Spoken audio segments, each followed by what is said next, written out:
Or what is the Goliath? A Goliath is anything that wants to or attempts to disrupt God's purpose and plans for your life. A Goliath is anything, a giant, a mountainous image that stands before your eyes, that attempts to disrupt God's divine purpose for your life. It could also refer to people, institutions that controls and draws your attention away. And this can stand to be like a challenge, something that you grapple with. You want to break free, but you just don't know how to. Parents and friends, a lot of things clamor for our attention today in this our fast-paced, digitalized world. They can stand tall and intimidating, like the Goliaths we see in this particular 1 Samuel chapter 17. Goliath was fully kitted for battle. He was battle ready. From head to toe, we are told how he looked. He went as far as defiling Saul and saying all manner of things about the king of Israel. He dared them. He dared the army to come against him. He just didn't care who those men were standing in front of him. As far as he was concerned, he was a giant. As far as he was concerned, he was a man that had it all. As far as he was concerned, the Israelites were like nothing to him. And so he said, whoever they bring forward, he was going to do what? Feed the person's head to the birds of the air. Such insolence, such, I don't know what word to use. But that Goliath seems to be on top at the moment. When I was reading this passage, I was just like, Lord, let him that thinketh his stand take heed lest he falls. This man is just trying God's people. Does he know who he's talking to? And I repeat that today we have so many of such giants around us. We have such giants coming in different forms, throwing missiles even at God's children, God's anointed. Yesterday at the Britain and teenagers hangout, a teenager asked a question that, how come even though I'm born again, I still keep facing temptation? The devil does not seem to run away. I thought that when I get born again, everything should be rosy. But that's actually what happens. Knowing that you are a child of God, he even comes in different ways. He comes in different shapes and sizes. Let's look at some of today's giants that could come to us. One of them could be envy. We see it in the story of Cain and Abel. So Abel offers a better sacrifice than Cain. And what next? Cain gets angry. How come God is accepting his own sacrifice and not mine? It could come in form of greed. Ask Gehazi. So his master says, no, don't take anything from this man that we have healed.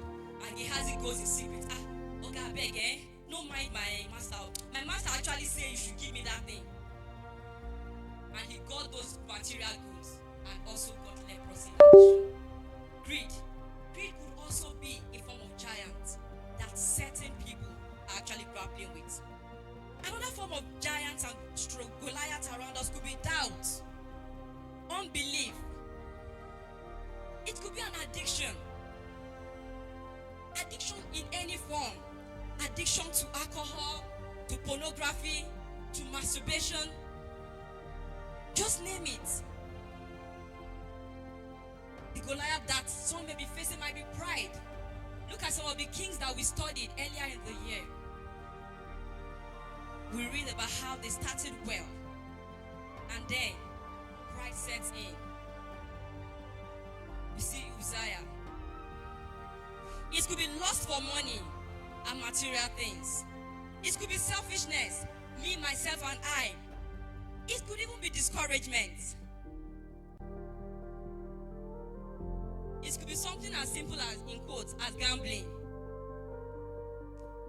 So one of the issues that you mentioned just by the way was this Naira bets. And there's this argument, it's not actually a sin now, you're just betting who will win. But it becomes an addiction. Over and over again, as you just give it. So we heard the story of this particular man who won 2.5 million naira in the bet. And then he plows that 2.5 million naira again, hoping that this time around he would have more money. And what happens? He lost it all. What will he do next? He took his own life. The Goliaths or giants facing you might not be any of the ones I mentioned, but it could be busyness. You find yourself being so busy and you just cannot help yourself. It seems 24 hours in a day is not enough for you to actualize all that you have in store. It could be the loss of a job or the loss of a loved one. It could be financial instability, loneliness, guilt of the past, something in the past that has come and gone, but you just cannot seem to forgive yourself and move on. It could be procrastination. Okay, I will do it later. I will do it later. And before you know it, that thing never gets done. Peradventure, there are dreams and hopes the Lord has placed inside of you. There are precious assignments the Lord has committed into your hands. And somehow you've been procrastinating. Lord, I will do it when the time seems right.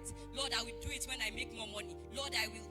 That can also be a kind of procrastination. And even for us, my friends in school, you have assignments. Or you will be, oh, let me just watch a little. Let me just play a game a little on mommy's phone. Let me just do this. I'll do it later. And before you know it, you slip off. Or you have a big competition coming up. And you decide to shift your preparation till later. And gradually, that procrastination that you start with now becomes a lifestyle that you grow into, even in adulthood. It could be failure. For some, it could be self-righteousness.